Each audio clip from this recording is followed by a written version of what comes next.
Yeah, just sit on top. Yeah, yeah. Smudge all the signatures.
We will call the Monday, July 27, 2026 board meeting to order. We will start with the Pledge of Allegiance, so please stand. I pledge allegiance to the flag of the United States of America and to the republic for which it stands, one nation, under God, indivisible, with liberty and justice for all. All right, consent agenda, we have two items, approval of minutes of the June 22nd, 2026 board meeting, as well as the statement of receipts and expenditures for June 2026. Do we have a motion to approve? Second. And a first, second, any additional discussion? All in favor say aye. Aye. Opposed, and that passes. Superintendent's report. Yes, so this is our final week of summer school session, so great to see so many students and families taking advantage of all the summer school offerings that we have. I want to thank all of our staff members who made each day a success for our students, and a special shout out to Lindsay Borner, who's our Kennedy's instructional coach, who when Damon stepped away to take his role, she stepped in as summer school principal for us. So appreciate her leadership and initiative that she showed for us this summer, helping us have that be successful, and appreciate that. We have a lot of important dates upcoming as we get ready to start the school year. In a month, we start having staff back. So we have online district registration opening on August 2nd. The in-person registration and school photos is August 17th and 18th. An email will be going out about that and being able to sign up for that, which is great. The new teacher in-service is coming up on August 19th and 20th. Then we welcome all staff back on the 24th to the 27th, and then the 31st. And then our elementary schools have Great Start conferences, August 27th and the 31st. John Long will have their Great Start conferences for fifth graders on the 26th and 27th, with the sneak peek for John Long occurring on the 26th. And then our first day of school for grades 5 through 9 through 12 will be Tuesday, September 1st, and grades EC through 4th and 6th through 8th on Wednesday, September 2nd. So a lot of exciting events that will occur before our next board meeting that we look forward to. And then we have the dedication of the Don Arnold soccer field is going to be held on Tuesday, August 25th, prior to the first home soccer game of the 2026 season. So Coach Arnold and his family will be able to attend at that time. So we're excited to name the field after him and celebrate his time here in the Grafton School District and the work he did with our both boys and girls soccer teams and the legacy that he left. And then the Booster Club will host their 66th annual corn roast on Sunday, August 23rd. It's from 10 to 5 at Centennial Park. This event is their largest fundraiser and provides a variety of family activities and delicious food. So I encourage everyone to join and have an opportunity to support our athletes on Sunday, August 3rd at the corn roast. And I don't see any of our educational partners here, and I did not receive any of our educational funding partners, and I did not receive an email. So that concludes the superintendent's report. Thank you. Any comments, questions? Mr. Nelson? Okay, thank you very much. Public comment. I'm Not seeing anyone here tonight for public comment, so we're good. C, personnel report. Yes, personnel report. We have a number of new hires that we would ask for approval for. We appreciate the board giving administration the ability to offer contracts in advance as soon as we hire, so these people are able to get involved with LBCs and start working with their mentors and so forth. But we do have some new hires, and then we have some informational pieces as well for the board. Our new hires is Nicole and Andrea Tosts, art teacher at Woodview Elementary School, Ben Hagenbach, associate principal at John Long Middle School, Erica Silverspeed, math teacher at John Long Middle School, Autumn Smith, second grade teacher at Woodview Elementary School, and Kayla Sobchak, kindergarten teacher at Woodview Elementary School. Ben is in attendance here this evening, and he is joining us he's right next to Mr. Weiss. He's bringing 13 years of middle school experience with him, 12 years this is him. He actually is here in person. 12 years as a teacher, coach, athletic director at a middle school in Mequon, at Stephan Middle School, and this past year he was a dean of students at Kennedy Middle School in Germantown. So brings 13 years of working with middle school students to the role as an associate principal. So we welcome Ben to our leadership team, but also welcome these teachers to our leadership team in each of their buildings. And then informational only, we have new hires: Kenna Borick, administrative assistant at John Long Middle School; Grace Garcia, office assistant at Kennedy Elementary School; Mike Mertens, special education aide, Grafton High School; Olivia Sawyer, interpreter. And then resignations, we have Jean Ebel, administrative assistant at Woodview Elementary School; Nicole Schlenner, special education aide at Kennedy Elementary School; and Cameron Wachter, special education aide at Grafton High School. All right. Any comments or questions on the personnel report? Do we have any additional open spots, or does this fill us for? We still have some support staffs positions that we're hiring for, whether it's in the office or as special education areas, but we are fully staffed with teachers. So those are the pieces that we have out there right now. Okay. Great. No other comments or questions? If not, I would look for a motion to approve the new hires. Nicole Andristos, our teacher Woodview; Ben Hagenbach, associate principal John Long; Erica Silberschmidt, math teacher John Long; Autumn Smith, second grade teacher Woodview; and Kayla Sobchak, kindergarten teacher Woodview. Do we have a motion? So Second. First and second, any additional discussion? All in favor say aye. Aye. Opposed? And that passes. So we welcome all of our new hires, as well as we thank our resignations for their time in the district, and we wish them well. All right. Item D, second reading and approval of policies. Yes, so last month, we reviewed a number of policies, and these are back for a second read and approval this evening. It's related to Act 89. Superintendent Nelson and Mr. Siebold provided some additional information about it, the impact of these updates last month. And Neola has provided much more easy-to-read updates going forward, which will be nice. But so there are 9 policies, a part of Act 89, policy 144.5, policy 1213, policy 3213, policy 4213, 7530.02, 7540.03, 7544, 8120, and 8462 that we looked at last month also. So we just need a motion to approve these policies. Great. Any comments or questions as we presented last month? As Mark indicated, this was just a second read because they're new policies. So any comments, questions, any additional clarification needed? Okay, seeing none, I would look for a motion to approve the Neola special updates for Act 29, all 9 policies as presented. So. Second. First and a second, any additional discussion? All in favor say aye. Aye. Opposed, that passes, and thank you to the work of the policy committee. E, notice of student academic standards. Julia.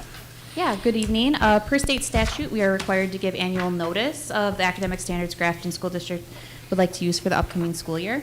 Attached to the school board memo, you'll find a breakdown of the various standards that we use to guide our instruction, broken down by curricular area. All standards listed remain the same as the previous year, with the exception of 2. The first change is the Wisconsin Informational and Technology Literacy Standards. We have used these standards previously, but DPI recently updated them based on some work that they have done over the past year. They were updated technically in December of last year, so we would like to use the new standards. DPI noted that the reason for these updates were to reflect the shift in the educational landscape, particularly the impact of digital media, data, and AI technologies. In Grafton, we use these standards in our IT courses at the middle school and the high school level. The second change listed was the proposal to use new health education standards. To clarify, these are distinct from the national sexuality education standards. While health standards work in tandem with our physical education classes and our human growth and development units, they remain a separate curricular framework. So we're proposing the adoption of the SHAPE standards because our previous health standards relied on older CDC guidance that has since been archived and is no longer maintained as an active resource for our staff to use. Throughout the past school year, our physical education and health teachers met to evaluate multiple standards, and ultimately the team determined that the SHAPE American standards provide the strongest fit for our existing curriculum, our students, and our community expectations. Any questions? Comments or questions on the academic standards that have been presented? So do you know how often throughout last year that the teams did meet to review this? They met 3 times last year to review the different standards. Good. I'm good. Thank you. Thank you. All right. Seeing no questions, I would look for a motion for the recommendation to approve the student academic standards for the 26-27 school year as presented. So moved. Second. First, second, any additional discussion? All in favor say aye. Aye. Opposed? That passes. Great. F, 25-26 self-funded health insurance budget report. Yes, administration is pleased to bring the results of our self-insurance funded model for this past year, essentially a year-end report. In terms of funding sources, you can see primarily it's the premium equivalents that we collect through the payroll system, particularly in December and into January, where we increase those premium equivalents. Last year it was a 10% increase. You do see that bump up. And you also see in May and June a slight bump because we are double deducting for some of our staff who do not work in the summer, which is why you also see in July and August there's actually a smaller amount. They basically equal each other out. And then we have stop loss reimbursements, which can fluctuate from month to month, although you do see typically in the July through December months, you're going to see more stop loss reimbursements because, again, that's for every belly button that has incurred more than $75,000 in costs. Once you hit January, you're starting that over. So you don't see as much during our third and fourth quarter. And then the pharmacy rebates, those stay pretty stable, and they happen once a quarter. So for health benefit costs, obviously fixed costs stay pretty level. Again, you see that slight increase from December to January. That's when we renew our stop loss premiums, organ transplant, and some other premiums, TPA costs. But then the claims, which can vary quite a bit from month to month. You can see that claim activity much higher July through December than it was January through June. And you'll see that impact. This is for each month. So each month, the funding and expenses, and then essentially the gain or loss month by month. And you can see in the first 6 months, you've got 3 positive, 3 negative. As you may recall, we ended about even at the end of December through the first 2 quarters. The 6 months, January through June, much better, primarily positive months. And you can see the impact on that with our running total here, starting negative with that first month of July, working back to just about even in December. We had seen the third quarter at our April board meeting, which is a very positive quarter, and then this final quarter, which was extremely positive for the district. Essentially, along with that, so we end with funding sources over expenses by about $550,000. That, along with the difference between the IBNR incurred but not reported amount, it's a much lower amount that we are booking this year than last year, because right now we don't have a lot of claim activity. So we don't expect as many incurred but not reported costs to come in. So basically, we are going to be putting nearly $600,000 into the assigned fund balance. If you recall, last year, we were about a negative $580,000. So this is really a big swing in the other direction. Very pleased to report that. And as I mentioned in the memo, claim activity compared to last year, down about $750,000. So that's a big, big reason for this turnaround compared to last year. So again, this is information only, but I will open up to any questions, thoughts, or comments. Topher, when you say the 597 to unassigned fund balance, is that basically just earmarked in Fund 10? It is. There's not a separate fund? No, it is it's basically reserved for, it's assigned to the health insurance. So if next year we have a deficit It would, of $200,000, for example, that would just draw that down to a $400,000.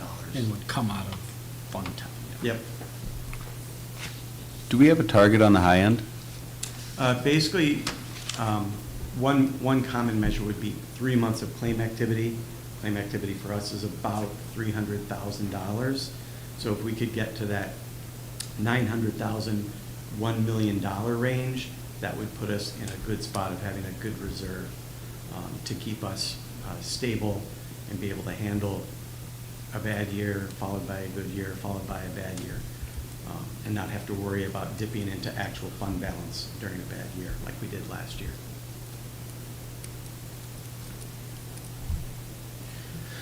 Any other comments or questions? And the group that we partnered with, I'm not thinking of their name. R&R. R&R. I mean, and then we're hoping that they're going to have an impact too as they get on and help us with the education of the staff and options. And so Correct. certainly starting in a good spot. So it's great. Great. Informational only. Thank you for putting that together. G, Fund 46 transfer. Yes, so next month, in August, we will be actually approving our capital maintenance plan for 26-27. But in July, by the end of July, the board is able to approve a transfer and book it back to the prior year. And as we've done for a number of years running, when certain schools or departments do have some available funding left over in their budget to be able to spend on improvements to their building, we have transferred it into Fund 46 so that they can use it on the best possible items rather than on whatever they can get in by June 30th, so that they could book it to that year. An example would be a lot of the furniture we see in the library. You know, when Scott gets to the end of the year and says, I'd like to be able to get that furniture and add that to the library or other parts of the building, that isn't going to be in by June 30th. So transferring that to Fund 46 allows our administration to use that money on the best possible items. And so we do have a number of pieces that would be transferred into Fund 46, basically carry over from current year budgets to be spent on those various items. And a reminder, we are not transferring the budgeted transfer from 2025-26. We're delaying that. That's in our committed fund balance to transfer during the 2026-27 school year. Any questions? Comments or questions? Good. All right. I'll look for a motion to approve the 25-26 transfer of $66,469 to Fund 46. So moved. Second? I'll second. I think you could Senor pick. Rossi. We have a first and a second. Any additional discussion? All in favor, say aye. Aye. Opposed? And that passes. Gift reports. Yes, we have multiple gift reports that we'd ask for board approval for. We have one from the PMMIU U Skills Fund with Sophie Grant Forsyth as the contact person. It's a restricted gift for the FTC Robotics Random Engineers. It's a skills fund grant in the amount of $3,000. Then we have Matrix Packaging here with Mark Wolf as the contact person, also with a restricted donation for the Grafton Robotics team, FTC Robotics. And the Grafton Athletic Booster Club, Adam Rigg is the contact person, a GHS football helmet donation in the amount of $2,300. Also from the Grafton Athletic Booster Club with Mr. Rigg, the girls basketball team, there's a team camp that they've donated $3,000 towards. Cedar Creek Motorsports with Leslie Dickman as the contact person of a restricted gift for boys soccer of $250. Donahue and Associates LLC with Mr. Mike Donahue as the contact person, making a $250 donation towards GHS soccer sponsorship, and a restricted gift for GHS golf from Andy Wazzardi is a donation of $2,500, as well as his golf JV2 stipend donation of $1,954.85. Topher pays close attention to those digits. It's going to be whole numbers next year. Whole numbers, we've changed it to whole numbers, as that's the final year you'll see something that is not a whole number. It's like getting rid of a penny, or rounding up or rounding down. And then last but not least, Grafton Gridiron Club with Chris Yeager for the Grafton High School football donation for the amount of $3,500 for football game headsets. Excellent. Any comments or questions on the gift report? All right, I would look for a motion to approve the gift report as presented. Second. We have a first and a second. Any additional discussion? All in favor, say aye. Aye. Opposed? That passes. And we thank everyone for their generosity, and we will get them a letter of appreciation. All right. Next board meeting will be Monday, August 24th, the same day as the first day back. So we look forward to that, and it'll be here at the high school again. So that brings us to adjournment. Do we have a motion to adjourn? Second. All in favor, say aye. Aye. Aye. Opposed? And we are adjourned. Thank you. You were way off.